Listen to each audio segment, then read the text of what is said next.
didee taayitaadhaan nama gowwoomsuudhaanii waboo galchisiisuudhaan kan ka'eenitu dhiyeessanii gaaffii waboo hiikkachiisanii garuu isa kana immoo diduu isaanii garuu gaaffii siyaasaa isa qawwee kaase sana jaalle gammachuunis irra deddeebi'aa seera maaltu qawwee kaasee isaa siyaasaa sana didanii kanaafitu gufachiise nu miti jedhee marroonis immoo haasa'ee siyaasiyaa nu dhokatanii hoteela keessa badanii iyyuu deebisuu didanii gara dhumaattuu waan hin taane Twitter irratti baasanii ofii isaaniitti gadhiisanii deemanidha. Kun uummata Oromoo biyya keessaa biyya alaa warra araara jedhee iyyuuf deebiidhaan jedha.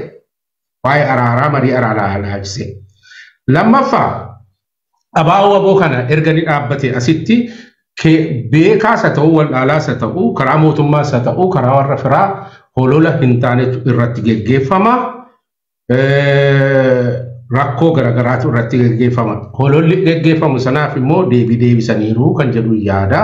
Hololli geggeeffamaa jiru ture maalinni hooggansa walta'iinsa hin qabani. Abaa'oo waboon kun waraana malee siyaasa hin beeku, siyaasa hin qabu, paartii miti kan jedhu warra karaa keessaas qulqullummaan yaada kanas dhiyeessuu malu ta'a jedhaniif deebii kennaniiru asicha keessatti jechuudha. Tokkoffaa abaa'oo waboon siyaasas waraanas hundumaa walitti akka qabee jiru jaarmiyaan kun deebisanii kennaniiruufi jechuudha. Isaan wal qabatee ololli gara biraan abaa'oo waboo irratti geggeeffamaa ture karaa mootummaas haa ta'u karaa gara biraa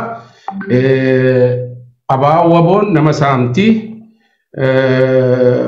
namoota garmalee naamusa hin qabdu kan jedhanii fi rakkoo immoo mootummaan itti ergee warra garaa isaaniitiif bulanii waraana kana diiguudhaaf irratti hojjete fi dogoggora uummata keessatti ta'aa ture utuu hin haalin dogoggora karaa mootummaas haa ta'u warra abaa'oo waboo maqaa abaa'oo wabootiinis waboodhaanii uummata irratti miidhaa gootee fi dhiifama gaafanna jedhanii jannummaadhaan dubbatanii uummanni Oromoo jaalala waboodhaaf qaburraa kan ka'e warra waboon ta'in iyyuu mana isaa keessatti simatee isaan immoo ittiin miidhanii kanaaf immoo uummanni sababii muuxannoo qabsoo hin qabneefi kanatti isaan ga'ee isa kana immoo dogoggora ta'ee fi dhiifama gaafachuudhaaf jedhanii dubbatanii gara biraa dogoggora gaafatanii dhiifama gaafachuu qofaan utuu hin taane akkamittiin dogoggorri inni darbe kun akka as hin deebineef dhaabii abaa'oo waboo kun jabaatee adeemuu qaba kan jedhu xiinxallee of ilaallee jedhu si'a keessa deebisanii of keessa ilaallee ofitti dubbannee uummannis maalluun jedha jennee murtoo tokko goone hoogganni waliigalaadha. Biyya alaa kana keessaas ta'e biyya keessaa maqaan irratti ba'u hoogganni abaa'oo waboodhaayyuu waliin beeku inni tokko dhiyaa inni tokko kaaba inni tokko kibbaa jedhanii isaan gidduutti garaagarummaa karaa keessaas karaa alaas kan uumuu yaalanii fi deebiidha kan ta'a kan jedhu jaarmiyaa abaa'oo waboodhaa akka jaarmiyaatti waaltessuu isaanii ifa godhanii jechuudha. Akkamitti akka waaltessanis himaniiru jechuudha. Akkuma abaa'oo duraa sana erga baaliin qabsoon bilisummaa kun Oromoo kun isaan hirka bu'ee asitti caasaa gamaggamanii wal keessaa filatanii gumii sabaa nama 57 shanee gumii nama 7 kan koreedhaa walii galee kaabaa kibba qabsoo bilisummaa Oromoo abaa'oo waboon geggeeffamu hoogganu filachuu isaanii ibsanii jechuudha uummataaf. Kun warra abaa'ooni waboon kuni iddoo tokko duwwaa gartuu tokko duwwaa maaloodha duwwaa jedhanii gandaanis haa ta'u maaliinis gargar qooduu barbaadaniif deebii ga'aa kennanii jechuudha. Caasaa biyya keessatti caasaa jaarmiyaa ititaa waalta'a tokko ta'e dhaabbachuu isaanii ibsanii jechuudha. Sadaffaa wanta hubadhe keessa ebila kudha shan ilaalchisee ayyaana kana ayyaaneffannu sababa godhatanii haasaa godhan keessatti kan isaan jedhani tokko waggaadhaan ebila ayyaana goototaa jennee ayyaaneffachuun dhaabbatee bara dhufu ayyaaneffannaa kana Oromiyaa bilisoomte irratti godhachuudhaaf qabnaa. Barabaraan biyya alaa teenyee yookiis bosona keessa teenyee ayyaana goototaan jennu qabsoo bilisummaa Oromootti xumura goonee achitti wal geenyee ayyaaneffannaa kan jedhu ergaa dabarsanii haasaa sabaaf godhanii jechuudha. Isa kana ga'uudhaaf wanti haasaan sana keessaa tokko Oromoon bilisoomuudhaa fi tokkummaa qabaachuu qabu kan jedhu irratti cimsanii jala muranii haasa'aniiru. Tokkummaan Oromoo yoo ta'etu Oromoon bilisooma jedhaniiru. Asirratti ani yaada kan mataa kootii koomenti gochuun barbaada. Jecha isaan jedhan sana irratti. Eeyyee tokkummaan Oromoo barbaachisaadha. Tokkummaan kun garuu ifaa ta'uu qaba. Tokkummaan Oromoo is defined ta'uu qaba. Tokkummaan Oromoo jedhamu kunis immoo ifaa ta'uu qaba. Kanaachi akka madda marii abiyya akkanatti hin fakkaanneef jechuudha. Anatu haasa'a kana koomentii kootti dabalee haasa'a. Tokkummaan Oromoodha. Oromoon miliyoonii 50 tokko ta'a. Yaada tokko qabaata. Paartii tokko jalatti gumaa kan jedhutti ani nama. Biyya kamiin keessattuu kun salphaa miti. Realistikis ta'uu hin danda'u waan ta'eef. Tokkummaa Oromoo yeroo jennu Oromoomti sun iyyuu abbaaf haadha duwwaadha Oromoo ta'ee dhalatee fi kanaaf Oromoon hundinuu haadha tokko keessaa ba'eef yaada tokkoof kaayyoo tokkoof ideoloojii tokko jalatti wal ga'a jedhees hin amanu. Kanaaf hin definitionii barbaadaa jechuudha. Akka nama tokkootti akka nama itti yaaduu danda'utti. Tokkummaa Oromoo yeroo jennu tokkummaa kaayyoo qabsoo bilisummaa Oromoo warra fudhatanii jechuudha. Tokkummaa sabboonotaa jechuudha. Tokkummaa Oromoon biyya qaba, biisaa Oromiyaa jedhama. Itoophiyaa miti. Tokkummaan jedhamu kun tokkummaa Oromoon garboomee Habashaadhaan cabeera kan jedhee ideoloojii kanatti warra amananii. Kanas immoo tokkummaan kan barbaachisu qabsoo bilisummaa Oromoo abaa'oo waboodhaan waggaa 50 dura kaayyoo lafa kaa'ame sana karaa nagaa qabsaa'uun sababii dadhabamee fi meeshaadhaan cabne meeshaadhaan lollee moona kan jedhanii warra amanan isaan kanatu tokko ta'uu qaba malee warri Itoophiyaadhaan ofiin jedhu warri Oromummaatti namanne warri aadaa Oromoo hin fudhanne warri yookii ofiif garaa isaatii bulu wajjin tokko ta'uun hin danda'amu. Isa kanan barbaada. Oromoo ta'e qofaadhaaf tokko naa ta'a jedhees hin eeggatu. Tokkummaa qabsaa'otaa, tokkummaa sabboontotaa, tokkummaa kaayyoo yoo qabaanne bilisa geenyaa jechuudha. Kanaaf immoo miliyoonii 50 nun barbaachisu miliyoonii 5 iyyuu bilisummaa qabsoo Oromootiif kaayyoo kana jala yoo hiriire Oromoo bilisummaadhaan ga'ee walabummaa Oromiyaa gonfachiisuu hin danda'a jedheen sababii yaaduu fi tokkummaa kaayyoo nu barbaachisa. Ilaalcha nu barbaachisa. Ilaalcha bilisummaadhaaf hin dhaabbadha jedhu malee warra kanaan dura karaa nagaas qabuu hin dandeenya karaa jedhanii bargaanfatanii dhaabuun hafeera. Amma qulqullooftee calalamtee mootummaan impaayerri kun humnaan nurratti dhufe humnaan nu cabse humnaan cabsuu qabna kan jedhanii warri amanan kaampiin isaanii calalame tokko ta'ee yoo qabsaa'an Oromiyaan walaboomti Oromoonis bilisoomti jedheen amana kun. It's my definition. Gara biraa wanti arfaffaa waan 5 duwwaan qabaa isintin dheeressu wanti arfaffaa an isaan irraa bare. Abaa'oo waboon kan gaazexeessaan sun gaafate hayyoota Oromoo ofitti hinammatu ammachaas hin jiru jedhama maal jettunnaan kun lakkii dharaa jedhan. Biyya alaattis haa ta'u biyya keessattis kanaan duras dubbataniiru Oromoon hundinuu kaayyoo kana jala kan hiriiru qabsoo kana bakkaan ga'u barbaadu hoogganus barbaadu inni nu wajjin qabsaa'uu barbaadu inni biyya alaa utaanaan dhufee nu gidduu lixee dirree qabsoo irratti qabsaa'ee nuus inna kiimi haka akkamaa inni waraanus waraanuu danda'u waan godhee yoo ittiin fudhanne hin fudhannaa jedhaniiru.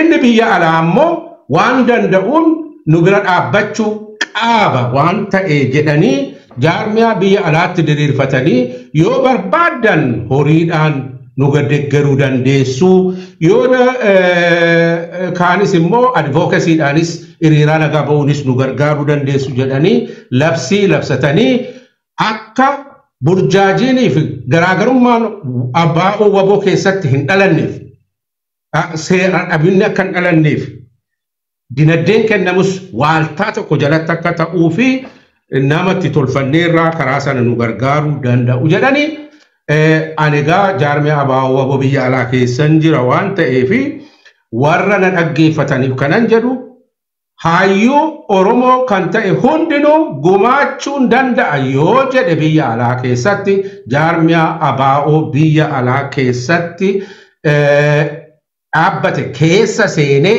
ijaaramee waan hawwu sana ofii isaatii hojjetee bira ga'uun gumaachuu barbaachisaadha. Kanaachi ala taajjanii ofii ala bakkee taa'anii qeequu qofaan badaa waan fayyaduu yookiis olola irratti geggeessuu ta'aa dhaabbachuu qabaachuudha. Waa lama qabna warri biyya alaa jirru yookiin jaarmiyaa isaan kottaadhaan balbala hundumaa bananiiru namni hundinuu achi jalatti ijaaramee Oromoo qabsoosaa keessatti gumaacha kennuu akka danda'u himanii isa kanan keessaa bara kun egaa karaa warri biyya alaa jiran waan danda'aniin akka shanaffaa dhagaa karaa jaarmiyaa nuyi dhaabbanne nu gargaaraa kan jedhu yaada kana kaa'aniiru jedhee yaada jaalle qajeelaa siraa jedhee jaalle marroon dubbateera. Kanammoo waboo ABO waboo kaabaaf kibbatu wal ga'ee waalteffatee dinagdee isaas caasaa isaa keessa galfatee kanan irraa baradhee kanaaf nama gaaffiin adda addaa qabuu fi yookiis immoo fedhii adda addaatiin karaa adda addaa gumaacha ABO waboo jedhee horii guuru yoo jiraate kanarraa ala taanaanii akkuma jaalle marroon jedhee saawwa eegee nyaattu eeganiin danda'an isa jedhan sana jedhee jecha isaa ergaa dabarseera. Kanaaf waan qulqullaa'aa warra biyya alaa ABO waboo bira dhaabbachuu barbaadaniif ergaa dabarsan kan jedhuun irraa hubadhe kanuma isa hafe immoo Profeesar Mahammad itti dabaluu danda'a. Fixee. Ani egaa gabaabaadhumatti waan shanan baranneen jedhaa tokko ABO waboon of keessa ilaalee rakkoo isa keessa jiru qulqulleeffatee jaarmiyaa taliigaa jaarmiyaa taraara ijaarratee jaarmiyaadhaan bakka geenya jedhee of ijaaruusaa dogoggora isaa fudhachuusaa dogoggora isaa immoo sirreessuu danda'uusaa baradhaa namni dogoggoruu danda'a. Yoo ofii dogoggoruu baate maqaa isaatiin kan dogoggoraniif itti gaafatamu fudhachuu sanan baradhaa kun immoo uummata Oromoo keessatti uummata Afrikaa keessatti balleessaniiyyuu itti gaafatamu fudhachuun hin jiru itti gaafatamu fudhachuu danda'u hooggantoota bilchaatoo kanan irraa baradhaa gara fuulduraatti yoo waan nurkatti baddeef itti gaafatamu fudhannee gochuudha jechuudha. Hooggansa mul'ata qabu, hooggansa murannoo qabu, hooggansa murtii madaalii qabu kennuu danda'u ta'uu isaanii irraa baradhaa. Oromoon kaayyoo tokko jalatti ol ga'uu isaanii irraa baradhaa. Yoo kaayyoo bilisummaa fi walabummaa Oromoo sana jalatti wal ga'ee isaaf immoo tokko ta'ee hojjetee bilisummaan isaa yeroo dhiyootti akka bakka geessuun baradhaa. ABO waboon ABO kanaan duraarra adda kan isa godhe jedhee ani irraa baradhu uummata Oromoo qabsoon kun nagalcha na ilaallata ittan hirmaadha jedhuuf balbala banaa ta'uu isaan irraa baradhaa. Oromoon itti gaafatama seenaaf seeraa seenaan gaafatamurra seeraan gaafatamuu wayyaa seenaan baay'ee gaafatamuu rakkoodha kan jedhuun irraa baradhaa kanuma hin fixeera. وسني ديب سيرة جا بروفيسور تدبلن. Dr. Lubabanti hedduu galatoome waan dhugarra waan bareeda akka lafa keessa hedduu galatoome. An akkumaan duraan je'e personally woomaan irraa harkadheen isinii wajji qoodadhee bar bilchinaan keessatti arga. Haasoyni isaanii bilchina militarii qofa kan hin ta'in bilchina karaa politikaatiinis bal'isanii waa laaluu dandahuun laal namni quality leadershipii qabu nama waa bal'isee laalu har'a qofaa miti taboruus hegeree ummataa laalu ummataa fi ollaan akkamitti wajji jiraachuu danda'a. Waan jaalmaroon dubbate keessaa dhugumatti takka ta hedduu na gammachiifte laal namni cuftinuu wal gahee yoo karaa nagaatiin furmaanni kan argamu taate haasa'uu qaba. Haasawa sanitti faannolleen ida'amuu qabanii laala dubbuma tana qofa laala faannolleen itti ida'amuu qaban gara kaanii ammaan tana waboon marii gubbatti ida'amaniiti haasa'uu qaban jedhe namni dubbatu ni argama isinif fakkaatti. Tun bilchina ajaa'ibaati. Maaliif jaalannuu jibbinuu eeriyaa takka jira. Hegereen ummata nuti waan ummataati dubbanne malee waan keenyaa miti jara keenya. Liidaroonni sunis waan isaaniitii miti ilmaan namaati ni beekani har'a jiran taboru rabbiitu beeka garte. Kanaa jecha ummanni kun hegeree akkamit jiraata. Nagayni isaanii bu'ee biyya qabaatanii mootummaa qabaatanii qabeenya horanii akka ummatatti akka dur ummanni keenya kabajamaa turetti kabajamanii yoo jiraatan ollaa biraatiin nagaa wajji jiraachuu danda'an.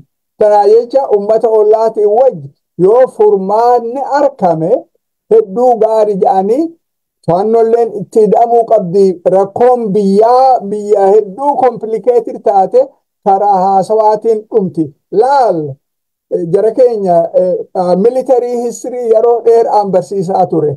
Lola cufa booda wahalleehuu haasawaan furmaa haasawaan karaa qabatte. Ibin ka moohee fi ka moohamalleen wal gahaniiti marihatanii akkamitti ka haareetti wanta goona ja'an garte. Sani jecha lola booda haasawa booda nagaa dhufa tana baruun gaarii talamaddiiti.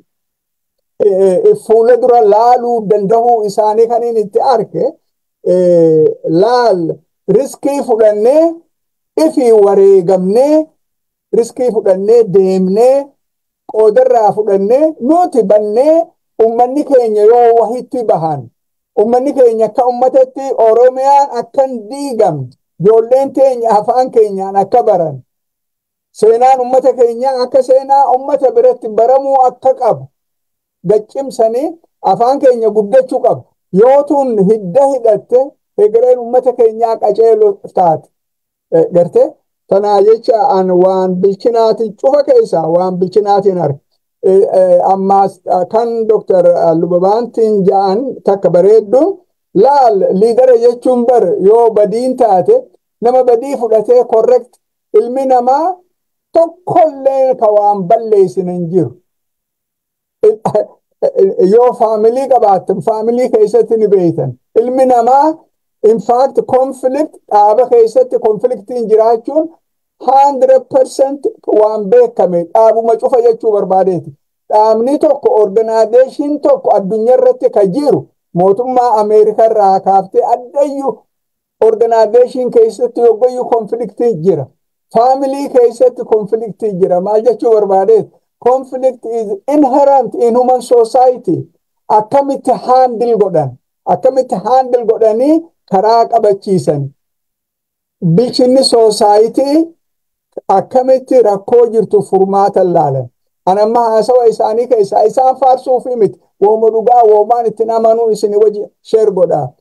Badiin yoo taate dhiifama gaafanneeti furmaatatti laallaa. Wanni tanaa olii hin jirtu bar. Badii gubbarratti badii ida'aa deemuun seenuma warra ummata keenya cabsee hanqaammatti qawumaan biyya bulchina balleessineetuma ajjeefneetuma wallee bulchina ka ji'uuba sanirraa deemanii akka aadaa ummata keenyaa dur odoo aadaa ummata keenyaa namni firaakshin odoo beekanii waan amma dubbatamaa kana cufaa isiniif galte sirna gadaa keessatti namni yoo wal diide namni yoo aaree walitti illee dubbate dubbiin haa bultuu ja'an amata 500 dura jara keenya amata 500 dura waan har'aan tana saneetiin Ameerikaa gootuu bara yogguu ilmi namaa yogguu haasa'u gizee takka emotion ta'eeti if control godhuu dadhabee waan hin taane haasawa jarana bultiin dubbiin haa bultuu ja'an laal wisdamii kana rakkoo jiraa furmaatatti barbaannaa yoo badiin taatees dhiifama gaafanna jechuun tun aadaa Oromoo dur keessaa takka jechuu barbaadeeti. Tun hedduu gama kiyyaan hedduu na gammachiifte gabaabdutti qabsoon uummata keenyaa yoggaa jahaatan booda dhugumatti takka biyya keessa babal'attee addayyuu gahuun isii tanaa ol personaali wanni katti na gammachiisaan jirtu. Uummata ni balleessina identiitii isaa addaan facaafna addaan faca'ee gandaggalee uummata waliin beeyne uummata faca'aa akka dursanitti akkasit deebifna jaansan sagalee takkaan bahanii yogguu dubbatan hedduu nama gammachiisa. Hegereen uummata keenyaa hegeree qaceeltu na fakkaate abdii guddaan qaba personaalii gama kiyyaanii aan hedduun itti gammada jechuu barbaadeeti. Hedduu gaarii na gammachiisa fixadhe gama kiyyaan. Ayyee ulfaadhaa galatu. Gaafaat asumaan Profeesar Mahammadiifiin kannaa labsiin qeerroo bilisummaa Oromoo fi ilmaan Oromoo biyya alaa bifa kamiyyoo qindoomee sagaleen Oromoo guddatee dhagahamuu dandahaa jaa itti nuuf haa galatuuma.